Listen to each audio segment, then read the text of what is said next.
Hello नाजरीन, अल Kabir Islamic channel में आप सभी का एक बार फिर से स्वागत है।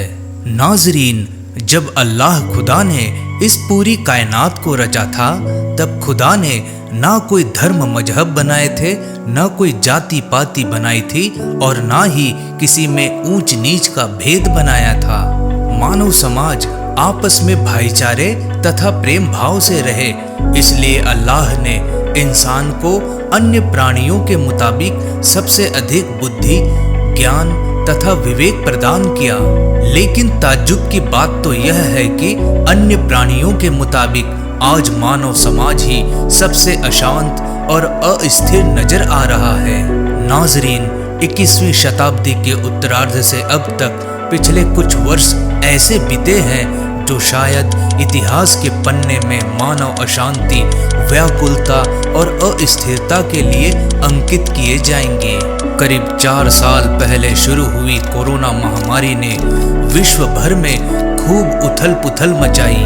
जिंदगी और मौत के पालड़े में झूलते हुए दुनिया भर के लोग डर के साए में अपनी जिंदगी काटने को मजबूर हो गए। इस महामारी ने अरबों लोगों की जिंदगी से शांति, सुख, चैन और सुकून नाम की चीज को गायब कर दिया। महामारी के ठीक बाद ही अचानक अजरबैजान और अर्मेनिया के बीच युद्ध छिड़ गया। इस युद्ध पर विराम लगाते ही कुछ दिनों बाद इजराइल और फिलिस्तीन के बीच घमासान युद्ध होने लगा। एक तरफ फिलिस्तीन में स्थिति शांत हुई ही थी कि दूसरी तरफ तालिबानों ने डंके की चोट पर हिंसा का सहारा लेकर अफगानिस्तान पर कब्जा कर लिया। तालिबान ने दुनिया के शांति मिशन एजेंडे पर करारा तमाचा मारकर पूरे विश्व को हिला दिया। अफगानिस्तान की सड़कों पर तालिबान लड़ाकों के कत्लेआम से दुनिया भर के तमाम देश सहम गए, जिसके बाद रूस Ukraine, Israel Hamas, Israel Iran जैसे कई देशों के बीच युद्ध हुए, जिनमें से कुछ आज भी चल रहे हैं।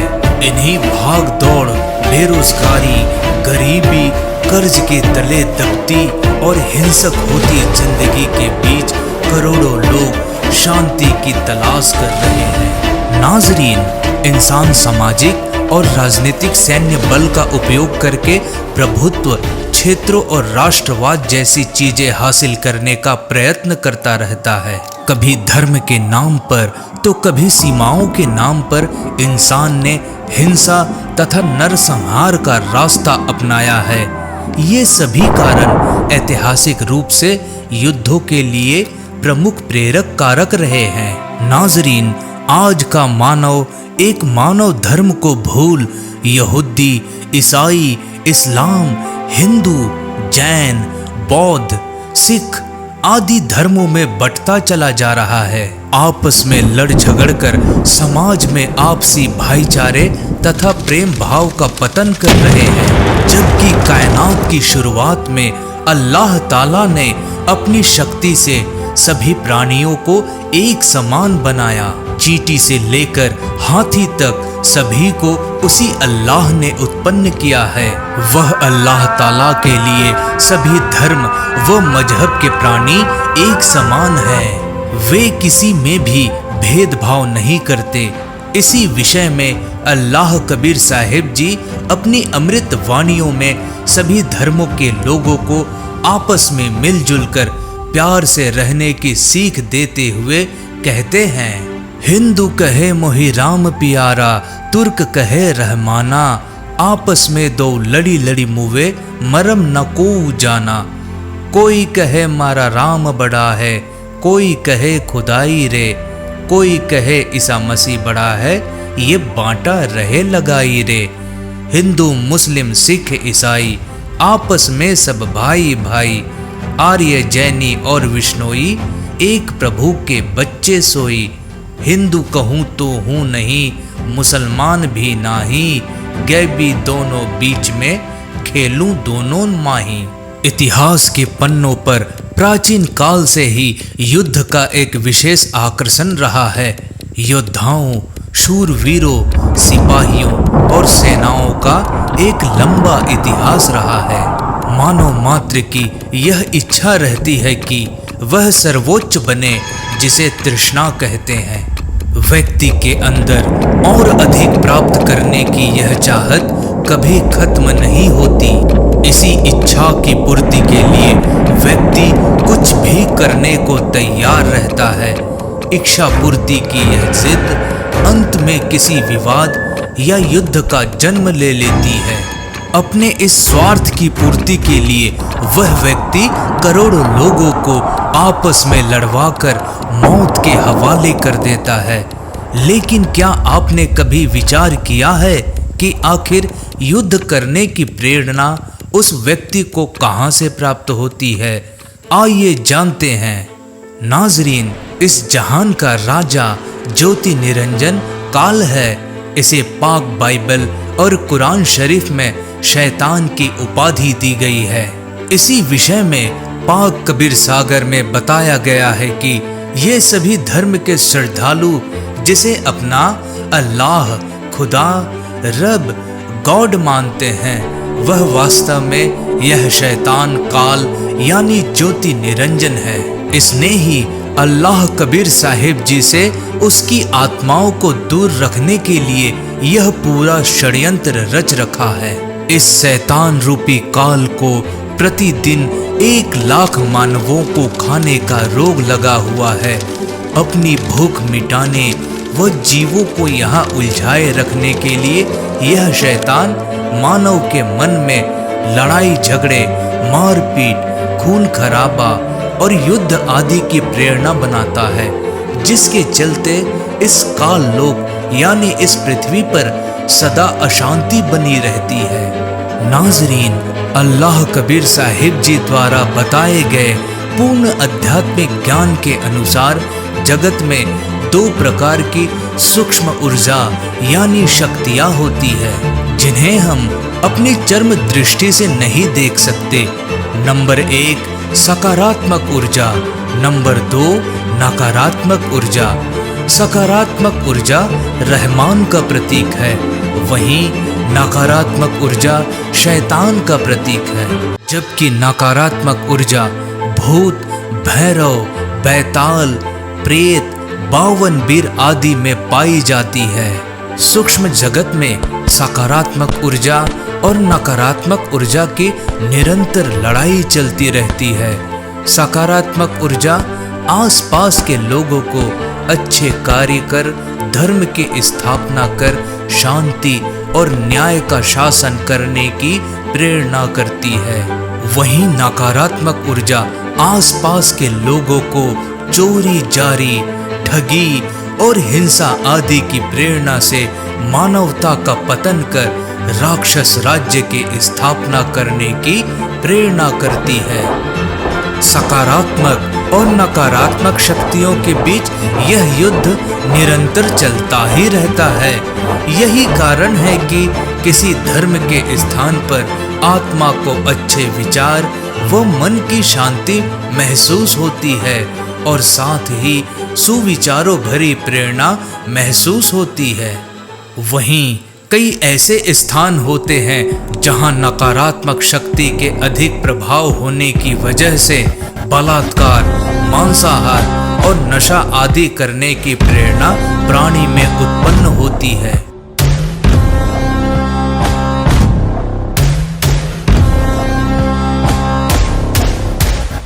वहीं नकारात्मक ऊर्जा काल यानी शैतान की प्रेरणा से उत्पन्न की जाती है।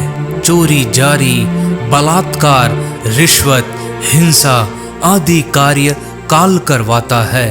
2 देशों के बीच बड़े बड़े युद्ध भी शैतान काल की प्रेरणा से ही किए जाते हैं। जब जब शांति या अमन की स्थापना करने के प्रयास किए जाते हैं, तब तब काल अपनी प्रेरणा से इन कोशिशों को नाकाम कर स्थिति को और विकट बना देता है। इतनी विकट स्थिति युद्ध के मैदान तक जाकर ही दम लेती है। फिर चाहे वह महाभारत के युद्ध में श्री कृष्ण के शांति दूत बनकर युद्ध की स्थिति को टालने के प्रयास हो, या सन 1993 में इजराइल और फिलिस्तीन के बीच शांति वार्ता के प्रयास हो। दरअसल दोस्तों, 1993 में इजिप्ट और इजराइल के बीच शांति समझौता हुआ था, जिसके चलते दोनों देशों के प्रधानमंत्रियों को नोबेल पुरस्कार भी दिए गए। लेकिन काल प्रेरणा से कट्टरवादियों ने इजिप्ट के प्रधानमंत्री का कत्ल करवा दिया। उसके बाद इजराइल और फिलिस्तीन के बीच भी एक शांति वार्ता होने पर दोनों देशों के प्रधानमंत्री को नोबेल पुरस्कार भी दिए गए। लेकिन अंत में काल प्रेरणा से कट्टरवादियों ने फिलिस्तीन के प्रधानमंत्री को जहर देकर मरवा दिया। एक अन्य शांति समझौते के चलते पूर्व इजराइल प्रधानमंत्री को भी काल प्रेरणा से कट्टरवादियों द्वारा मार दिया गया। हैरानी की बात तो यह है कि इन्हें भी शांति समझौते के लिए नोबेल पुरस्कार दिया गया था। नाजरीन, युद्ध का समाधान केवल आध्यात्मिक झुकाव से ही संभव है। इतिहास गवाह है कि किसी भी नेता या अभिनेता से बढ़कर साधु संतों के विचारों से ही देश दुनिया में शांति व अमन को कायम किया गया है। युद्ध जैसी स्थिति अधर्म की वृद्धि होने के कारण पूर्व निर्धारित नक्षत्रों और ग्रहों के आधार से पैदा होती है। ऐसी स्थिति को केवल अल्लाह ताला का प्रतिनिधि संत यानी बाखबर ही टाल सकता है, जिसका प्रमाण कलाम पाक की सूरत फुरकान 25 आयात 52 से 59 में और यजुर्वेद अध्याय 40 मंत्र 10 में, श्रीमद् भगवद गीता अध्याय 4 श्लोक नंबर 34 में तथा अध्याय 15 के श्लोक 1 और 4 में बताया गया है। जब जब धर्म की हानि और अधर्म की वृद्धि होती है, तब तब ऊपर के लोकों से अवतार गण अवतरित होकर धर्म की स्थापना करते हैं। अल्लाह कबीर जी के अवतार अपनी अद्वितीय शक्ति व तत्व ज्ञान से सत्य व अहिंसा के मार्ग पर चलते हुए बड़े बड़े विध्वंस को टाल देते हैं और संसार में धर्म की स्थापना करते हैं। वह बाखबर विश्व से बुरी ताकतों का सफाया करता है और शांति स्थापित करता है। जब जब धरती पर अधर्म बढ़ जाता है, चारों ओर हाहाकार मच जाती है। देश दुनिया में सभी ओर चोरी, ठगी, मिलावट, रिश्वत, बलात्कार, नशा, हत्या आदि बुराई करने वालों की संख्या में जब वृद्धि हो जाती है, तब ऐसी उग्र परिस्थितियां इस पूरी कायनात को रचने वाले अल्लाहु अकबर को धरती पर प्रकट होने के लिए प्रेरित करती हैं। पवित्र वेद इस बात की गवाही देते हुए बताते हैं कि वह पूर्ण परमात्मा कबीर देव ऐसी परिस्थिति में अच्छी आत्माओं को आकर मिलते हैं और उसका कल्याण करते हैं। पूर्ण परमात्मा अपने विधान अनुसार समय समय पर धरती पर प्रकट होकर अधर्म का नाश करते हैं और पूरे विश्व भर में शांति स्थापित करते हैं। अल्लाह कबीर साहिब जी अपने तत्व ज्ञान के लोहे से प्रहार करते हैं और अहिंसा पूर्वक धरती को स्वर्ग समान बना देते हैं। ऐसी ही एक अनहोनी को अल्लाह कबीर साहिब जी ने आज से 600 वर्षों पूर्व होने से रोका था, जब कबीर साहिब जी ने घोषित किया था कि वे अपना शरीर मगहर में छोड़ेंगे।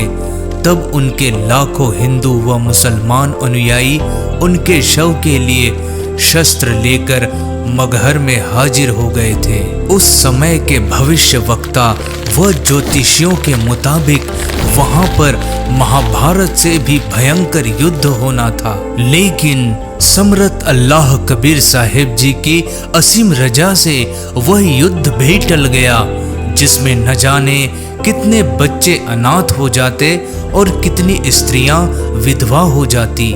मगहर में परमात्मा कबीर साहिब जी की शव की जगह सुगंधित फूल पाए गए, जिसे हिंदू व मुसलमानों ने आधा आधा बांट लिया था और उस जगह 2 अलग अलग यादगारें बना दी थी। हिंदू राजा बीर देव सिंह बघेल और मुस्लिम राजा बिजली खां पठान द्वारा बनाई गई वह यादगारें आज भी मौजूद है, जो अल्लाह कबीर साहिब जी द्वारा युद्ध को टालकर शांति, अमन व चैन की स्थापना का प्रतीक है। उस जगह आज भी हिंदू और मुसलमान आपस में मिलजुल कर प्यार से रहते हैं। नाजरीन, मानवता के इस पूर्ण विकास का काम अनादि काल से भारत ही करता आया है। इसी पुण्य भूमि पर अवतारों का अवतरण अनादि काल से होता आ रहा है। लेकिन कैसी विडंबना है कि ऋषि मुनियों, महापुरुषों व अवतारों के जीवन काल में उस समय के शासन व्यवस्था व जनता ने उनकी दिव्य बातों व आदर्शों पर ध्यान नहीं दिया और उनके अंतर ध्यान होने पर दुगने उत्साह से उनकी पूजा शुरू कर पूजने लग गए। यह भी एक विडंबना है कि हम जीवंत और समय रहते उनकी नहीं मानते, अपितु उनका विरोध व अपमान ही करते रहे हैं। कुछ स्वार्थी तत्व जनता को भ्रमित करके परम संत को बदनाम करके बाधक बनते हैं। यह उक्ति हर युग में चरितार्थ होती आई है और आज भी हो रही है। जो महापुरुष हजारों कष्टों को सहन कर अपनी तपस्या व सत्य पर अडिग रहता है, उनकी बात असत्य नहीं हो सकती। सत्य पर अडिग रहते हुए ईसा मसीह ने अपने शरीर में कीलों की भयंकर पीड़ा को झेला। सुकरात ने जहर का प्याला पिया। श्री राम तथा श्री कृष्ण जी को भी यातनाओं का शिकार होना पड़ा। ईसा मसीह ने कहा था कि पृथ्वी और आकाश टल सकते हैं, सूर्य का अटल सिद्धांत है उदय अस्त, वो भी निरस्त हो सकता है, लेकिन मेरी बात कभी झूठी नहीं हो सकती है। नाजरीन, आज के करोड़ों मानव उस परम तत्व के ज्ञाता संत को ढूंढकर स्वीकार कर उनके बताए पथानुसार अपनी जीवन शैली को सुधार लेंगे तो पूरे विश्व में सद्भावना, आपसी भाईचारा, दया तथा सद्भक्ति का वातावरण हो जाएगा। वर्तमान का मानव बुद्धिजीवी है, इसलिए उस संत के विचारों को अवश्य स्वीकार करेगा तथा धन्य होगा। वह संत बाखबर संत रामपाल जी महाराज जी ही हैं, जिन पर विश्व भर के सभी महानतम भविष्य वक्ताओं की सर्व भविष्यवाणियां खरी उतर रही है। अल्लाह कबीर साहिब जी के वर्तमान अवतार बाखबर संत रामपाल जी महाराज जी ही हैं, जो विश्व से अशांति व तनावों को दूर कर सकते हैं और धर्म की स्थापना कर शांति व अमन को कायम कर सकते हैं। वर्तमान समय के विषय में नास्ट्रेडमस, फ्लोरेंस, विजेलेटिन, एंडरसन, प्रोफेसर हरार आदि विश्व के कई जाने माने भविष्य वक्ताओं ने अपनी भविष्यवाणी में कहा है कि एक महापुरुष की विचारधारा इस पृथ्वी से हमेशा के लिए युद्ध को विदा कर देगी। वह महापुरुष और कोई नहीं बल्कि बाखबर संत रामपाल जी महाराज जी ही हैं, जिनके द्वारा संपूर्ण विश्व में शांति स्थापित होगी और हमेशा के लिए युद्ध खत्म हो जाएंगे। बाखबर संत रामपाल जी महाराज जी पूरे विश्व को एकजुट होकर आपस में प्यार से रहने की शिक्षा देते हैं। बाखबर संत रामपाल जी महाराज जी के सानिध्य में एक स्वच्छ और निर्मल समाज तैयार किया जा रहा है। आपको बता दें कि बाखबर संत रामपाल जी महाराज जी अल्लाह कबीर जी के नबी हैं, जो अल्लाह ताला की सच्ची इबादत बता रहे हैं।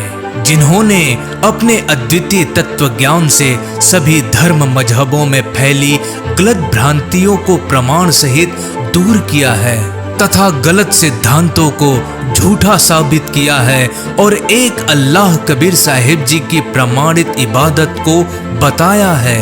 वर्तमान समय में पूरे विश्व में सकारात्मक ऊर्जा केवल बाखबर संत रामपाल जी महाराज जी द्वारा फैलाई जा रही है। पूर्ण परमात्मा कबीर जी की वास्तविक भक्ति विधि से संत जी के करोड़ों अनुयायियों द्वारा पूरे विश्व में सकारात्मक ऊर्जा में वृद्धि की जा रही है। सभी धर्मों की पाक इल्हामी किताबें हमें बताती हैं कि किसी भी प्रकार की हिंसा करना गलत है। सत्य और अहिंसा ही धर्म का मूल रूप है। विश्व भर में अमन और वैश्विक शांति केवल तत्व ज्ञान से ही प्राप्त हो सकती है। तत्व ज्ञान ही इस संसार की हर समस्याओं का हल है। जैसे भारतीय नागरिकों को देश में शांति व अमन कायम करने के लिए भारत के संविधान का ज्ञान होना व उस ज्ञान पर अमल करना अनिवार्य है, इसी प्रकार मानव को चाहिए कि अल्लाह के संविधान रूपी पांचवें वेद, जिसे सूक्ष्म वेद भी कहते हैं, जिसमें तत्व ज्ञान रूपी सार छिपा है, उसको बाखबर संत रामपाल जी महाराज के अमृत वचनों द्वारा समझें व उन पर अमल करें। खैर, 100 बातों की एक बात यह है कि आध्यात्मिक झुकाव के बिना विश्व में पूर्णतः शांति और अमन कायम नहीं हो सकती। नाज़रीन, हमारा मकसद किसी भी मजहब को गलत साबित करना नहीं है, बल्कि सभी मजहबों की किताबों के अंदर लिखी गई सच्चाई को बताना है, जो कि हर एक मुस्लिम भाई या फिर हर हिंदू भाई को जानना बहुत जरूरी है। उम्मीद करते हैं आपको ये वीडियो पसंद आई होगी। शुक्रिया।